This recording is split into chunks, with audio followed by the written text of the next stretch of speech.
বিসমিল্লাহির রহমানির রহিম। আমার প্রিয় ভাই ও বোনেরা, আজকে আপনাদের সামনে বলবো বেহেশতের বর্ণনা। যে বেহেশতে আমরা সবাই যেতে চাই। আসুন সেই বেহেশত সম্পর্কে জানা যাক।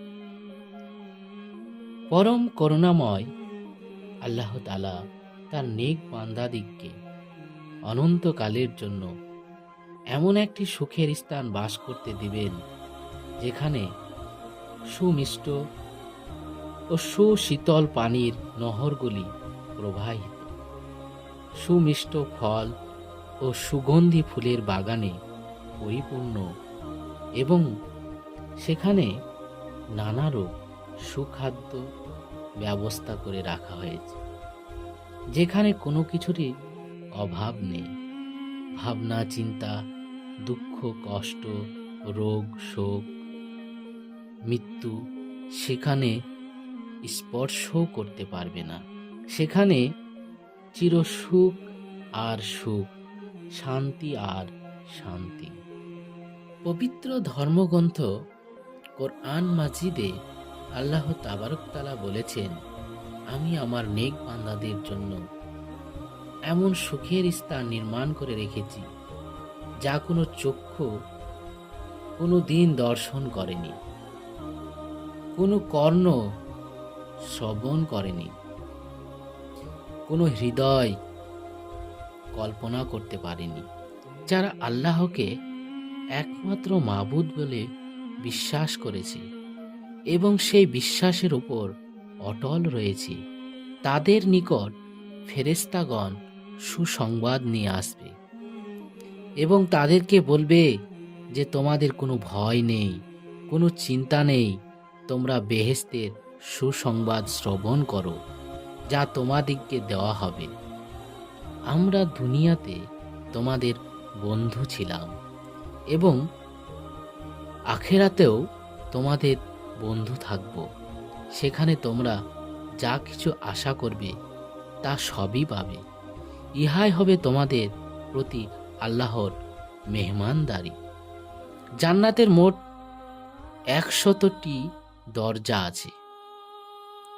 তার মধ্যে 3টির পরিচয় উল্লেখ করা হয়েছে। ওপর দরজাগুলি সম্বন্ধে মানুষ কোনো ধারণা বা কল্পনাই করতে পারে না। উল্লেখিত 3টি দরজার মধ্যে একটি নূরের, একটি স্বর্ণের ও একটি রৌপ্যের দ্বারা নির্মিত। বেহেশতের নিয়ামত ও সুখ শান্তি আল্লাহর অসীম রহমতের নিদর্শন। হাদিস শরীফে উল্লেখিত আছে যে আল্লাহর সমস্ত রহমতকে মোট 100 ভাগে বিভক্ত করে উহার এক ভাগ মাত্র দুনিয়ার যাবতীয় জিন, ইনসান, দৈত্য, দানব, পশু, পক্ষী, কীট, পতঙ্গ সকলের উপর বর্ষণ করা হয়েছে। অপর 99 ভাগ শুধু বেহেশতবাসীগণের সুখ শান্তির জন্য বিতরণ করা হবে। দুনিয়াতে যারা আল্লাহর আদেশ প্রতিপালন করবে, তার নিষেধ মেনে চলবে, হালাল জিনিস খাবে এবং আল্লাহর প্রদত্ত নিয়ামতের জন্য শুকুর আদায় করবে, তাদেরকে বেহেশত এমন সব নিয়ামত দান করা হবে, যার তুলনায় দুনিয়ার সহস্র নিয়ামত অতি তুচ্ছ, অতি নগণ্য। যারা দুনিয়ায় হারাম দ্রব্যের দ্বারা উদরপূর্তি করবে, তারা আখেরাতে বেহেশতি নিয়ামত হতে বঞ্চিত হবে। যারা দুনিয়ায় বসবাসকালে বেহেশতের সুখ শান্তি ও নিয়ামত অস্বীকার করবে, তাদের প্রতি জান্নাত উহার যাবতীয় নিয়ামত হারাম। হযরত রাসূল পাক সাল্লাল্লাহু আলাইহি ওয়াসাল্লাম বলেছেন, বেহেশতে একখানা ছড়ি রাখবার মতো স্থানটুকুর মূল্য সমগ্র পৃথিবী এবং উহার মধ্যস্থ যাবতীয় জিনিসের মূল্য অপেক্ষা অনেক বেশি। সুবহানাল্লাহ। পরম করুণাময় আল্লাহ তাআলা পবিত্র কালামের সাহায্যে মুমিনদিগকে বেহেশতের সুসংবাদ দিয়েছেন।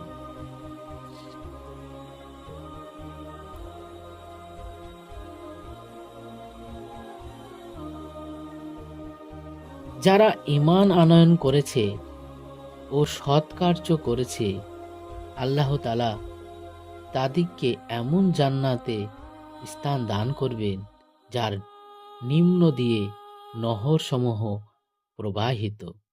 বেহেশতীগণ স্বর্ণের কাকন পরিধান করবে, মতির অলংকার ও রেশমি বস্ত্র সমূহের দ্বারা বিভূষিত হবে। হযরত রাসূল পাক সাল্লাল্লাহু আলাইহি সাল্লাম বলেছেন, তোমরা দুনিয়াতে রেশমি বস্ত্র পরিধান করো না। যে সকল পুরুষ দুনিয়াতে রেশমি বস্ত্র ও স্বর্ণের অলংকার পরিধান করবে, তারা বেহেশতের বস্ত্রালঙ্কার হতে বঞ্চিত হবে। হুজুরে পাক সাল্লাল্লাহু আলাইহি সাল্লামের হাদিসের ব্যাখ্যাকারকগণ বলেছেন যে বেহেশতি বস্ত্রালঙ্কার হতে বঞ্চিত হবে। এ কথার অর্থ এই যে তারা বেহেশত হতে বঞ্চিত হবে। বেহেশত মোট ৮টি, ৭টি আল্লাহর নেক বান্দাদের আবাসের জন্য এবং ১টি আল্লাহ তাআলার দিদার লাভের জন্য নির্দিষ্ট।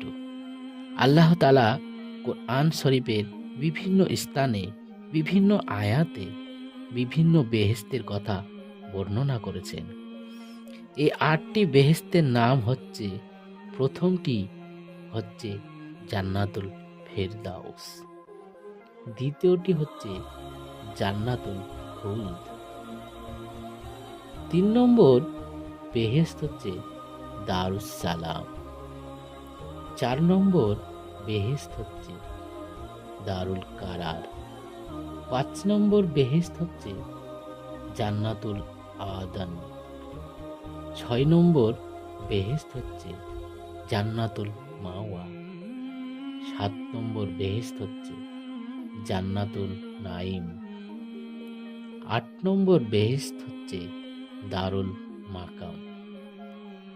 জান্নাতুল ফেরদাউসের অধিবাসীদের সম্বন্ধে আল্লাহ তাআলা বলেছেন, যারা ঈমান এনেছে ও সৎ কার্য করেছে তারা জান্নাতুল ফেরদাউস আল্লাহ তাআলার অতিথি হবে।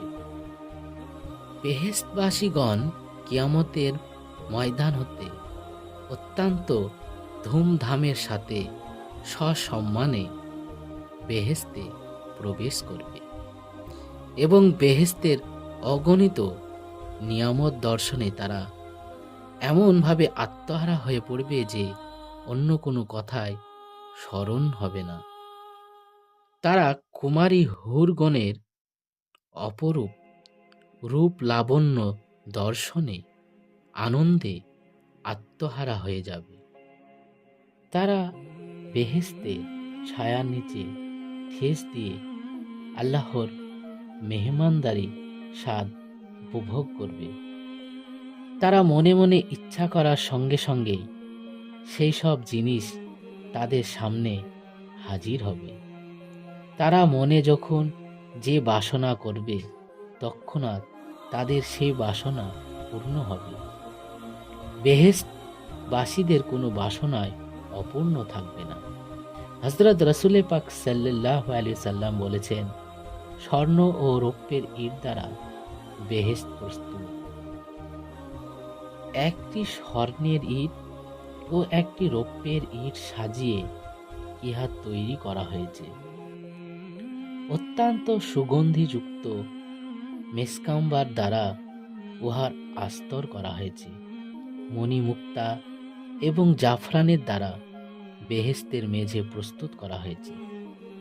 জান্নাতের রাস্তাগুলি ইয়াকুত ও মূল্যবান সুদৃশ্য কাচের দ্বারা নির্মিত।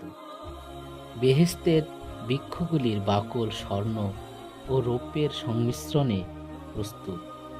উহার প্রত্যেকটি বৃক্ষের বোধশক্তি ও চল শক্তি রয়েছে। কোনো বেহেশতি যদি কোনো ফল ভক্ষণের ইচ্ছা করে, সেই ফলের দিকে দৃষ্টি নিক্ষেপ করা মাত্র সেই ফলের শাখা তার দিকে ঝুঁকে এসে তার মুখের সামনে হাজির হবে। যে ব্যক্তি জান্নাতে প্রবেশ করবে সে সর্বদা সন্তুষ্ট থাকবে।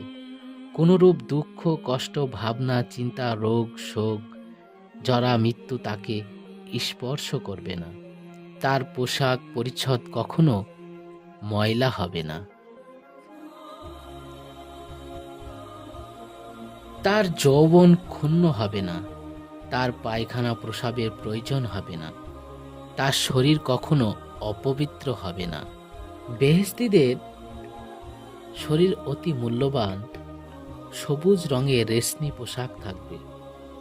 সেসব পোশাক এত উজ্জ্বল ও চমৎকার হবে যে যদি উহার এক টুকরো পৃথিবীতে পতিত হতো, তবে পৃথিবীর সূর্য ও চন্দ্রের আলো তাতে হার মানত। বেহেশতে অসংখ্য ঝর্ণা, ফোয়ারা, নহর প্রবাহিত হয়েছে। বিশুদ্ধ স্বচ্ছ পানির নহর, বিশুদ্ধ দুধের নহর, উৎকৃষ্ট সুগন্ধিযুক্ত সুমিষ্ট শরবতের নহর, উৎকৃষ্ট মধুর নহর। হযরত রাসূল পাক সাল্লাল্লাহু আলাইহি সাল্লাম বলেছেন, আল্লাহ তাআলা তার প্রিয় বান্দাগণের সামনে নূর প্রকাশ করে সালাম করবেন। বেহেশতীগণ তার সালামের জবাব দেবে। তখন আল্লাহ তাআলা বললেন, হে আমার প্রিয় বান্দাগণ, আমার নিকট তোমাদের যা ইচ্ছা তাই চাও। তখন সকলে সমস্ত বলবে, হে পারওয়ারদিগার আলম, সবই তো আছে, আমরা আপনার নিকট আর কি চাইব? আল্লাহ তাআলা বললেন, হ্যাঁ, সবই মজুদ আছে, তবুও তোমাদের যা ইচ্ছে হয় আবার চাও। তখন সকলে বলবে, প্রভু হে, আমরা শুধু আপনার সন্তুষ্টি ও দর্শন লাভে প্রার্থনা করি। পরম করুণাময় আল্লাহ তাআলা বলবেন, আমি তোমাদের প্রতি সন্তুষ্ট, তোমরা আমার প্রতি সন্তুষ্ট থাকো, তোমাদের প্রার্থনা অপূর্ণ থাকবে না। প্রতি শুক্রবারে তোমরা আমার দিদার লাভ করবে। বেহেশতীগণ তাদের জন্য নির্ধারিত রুজি ভোগ করবে। নানা প্রকারে মেওয়া, বিবিধ খাদ্য, তৃপ্তিদায়ক পানীয় দ্বারা ক্ষুধা পিপাসা নিবৃত্তি করবে এবং তৃপ্তি শান্তি লাভ করবে। তাদের জন্য নির্ধারিত নিয়ামত কখনো শেষ হবে না। সেখানে তারা এমন খেদমত ও পরিচর্যা লাভ করবে যা দুনিয়ার সর্বাপেক্ষা রাজা বাদশারাও কোনোদিন কল্পনা করতে পারেনি। তারা এমন আসনে উপবেশন করবেন, এমন শয্যায় শয়ন করবে যা কোনো মানুষ কোনোদিন কল্পনাও করতে পারেনি। যে সকল যুবক যুবতী দুনিয়াতে সাবালক হয়ে মৃত্যুমুখে পতিত হয়েছিল, অথচ বিবাহের বয়স হওয়া সত্ত্বেও দুনিয়াতে যাদের বিবাহ হয়েছিল না, বেহেশতে ফেরেশতাদের মাধ্যমে ওই সকল অবিবাহিত ও অবিবাহিতা যুবক যুবতীদের মধ্যে বিবাহ হবে। সুতরাং বেহেশতে অত্যন্ত ধুমধাম ও জাঁকজমের সহিত কোটি কোটি লোকের শুভ বিবাহ অনুষ্ঠিত হবে। যেসব বিবাহ উৎসবে অলিমার দাওয়াত হবে এবং মহা সমারোহে মেহমানদারি করা হবে, সেসব বিবাহ মজলিসে কোটি কোটি ফেরেশতার সমাগম হবে, পয়গম্বরদের মজলিস হবে এবং পরম্পর দেখা সাক্ষাৎ ও আলাপ আলোচনা চলবে। এইসব বিবাহ অনুষ্ঠানে হযরত দাউদ আলাইহিস সালাম এবং হযরত ইসরাফিল আলাইহিস সালাম সমবেত কণ্ঠের গান এবং হুরদের নৃত্য পরিবেশন করা হবে। জান্নাতবাসীদের জন্য বিরাট বাজার থাকবে। সে বাজারে লক্ষ লক্ষ প্রকারের বিলাসের দ্রব্য সাজিয়ে ফেরেশতাগণ দোকান করে বসে থাকবে। বেহেশতীগণ বাজারে প্রবেশ করতে করতে প্রত্যেকের পছন্দ মতো বিলাস দ্রব্য গ্রহণ করবে। সেখানে টাকা পয়সা কোনো আদান প্রদান হবে না। জিনিসপত্রের মূল্যের কোনো প্রশ্নই নেই।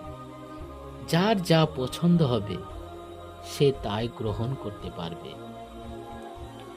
বেহেশতবাসীদের জন্য বিবিধ প্রকারে মেওয়া, খাদ্য ও পানীয় হবে অফুরন্ত। সে সব খাদ্য বা পানীয় নিজেদের তৈরি করে নিতে হবে না, কোথাও সংগ্রহ করতেও যেতে হবে না, হাতের দ্বারা স্পর্শ করতে হবে না। ইচ্ছা হওয়া মাত্রই তার সম্মুখে পাওয়া যাবে।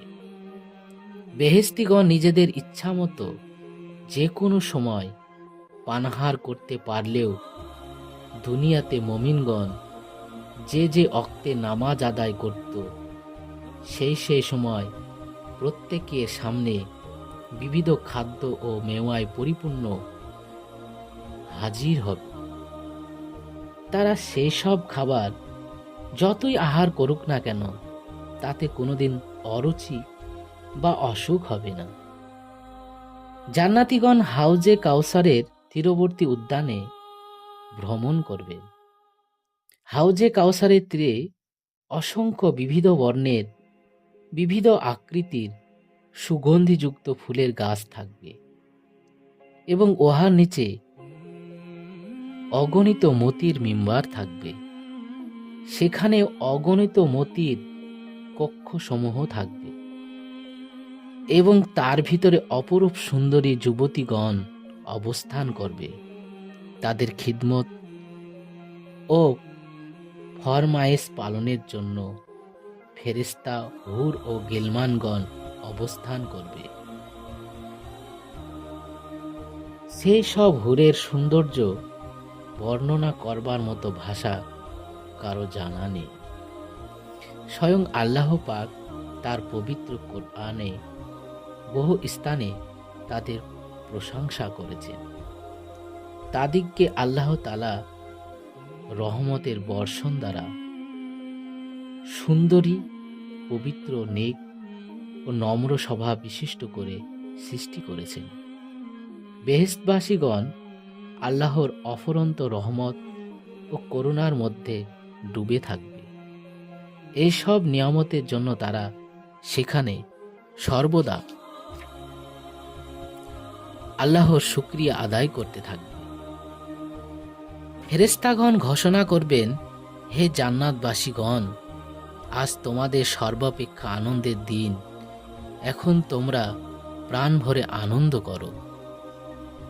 জান্নাতবাসীগণের কারো গোঁফ, দাড়ি বা অন্য কোনো প্রকার লোম থাকবে না। প্রত্যেক পুরুষ 33 বৎসর বয়স্ক যুবক এবং প্রত্যেক স্ত্রীলোক 15 বৎসর বয়স্কা যুবতী হবে। তাদের এই বয়স কখনো বাড়বে না, অর্থাৎ তাদের কারো যৌবন ক্ষুণ্ণ বা তারা বৃদ্ধ হবে না। তাদের প্রত্যেকের সহবাস ক্ষমতা 100 গুণ বৃদ্ধি পাবে এবং প্রত্যেকের সহবাসের পর পুরুষগণ নব যৌবন এবং স্ত্রীলোকগণ কুমারিত্ব লাভ করবে। তাদের সহবাসের আনন্দ 100 গুণ বৃদ্ধি পাবে। সহবাসের পর এক প্রকার বিশেষ বায়ু প্রবাহের দ্বারা তাদের বীর্যপাতের কাজ সমাধা হবে। সুতরাং তাদের শরীর অপবিত্র হবে না এবং তাদের প্রতি গোসল করা ফরজ হবে না। বেহেশতবাসীদের খিদমতের জন্য 3 শ্রেণীর খাদেম থাকবে, যথা ফেরেশতা, হুর ও গিলমান। মুমিনদের যে সকল ছেলে অল্প বয়সে মৃত্যুমুখে পতিত হয়েছে, তারাই গিলমান নামে পরিচিত হবে। এরা অপূর্ব সাজে সজ্জিত হয়ে বেহেশতীদের খিদমতের জন্য বেহেশতের সর্বত্র ভ্রমণ করবে। তাদের চেহারা চাঁদের মতো উজ্জ্বল ও কাচের মতো স্বচ্ছ হবে। তাছাড়া কাফের মুশরিকদের অল্পবয়স্ক বালক বালিকাগণ বেহেশতীদের খিদমতের জন্য সর্বদা নিয়োজিত থাকবে। প্রত্যেক বেহেশতি পুরুষকে আপনা আপন স্ত্রী ছাড়াও 70 জন করে হুর প্রদান করা হবে। তারা এতই সুন্দরী ও লাবণ্যবতী হবে যে 70 পর্দা কাপড়ের ভিতর হতেও তাদের রূপ বিজলির মতো ফুটে বের হবে। তাদের চেহারা খুব স্বচ্ছ ও মসৃণ হবে।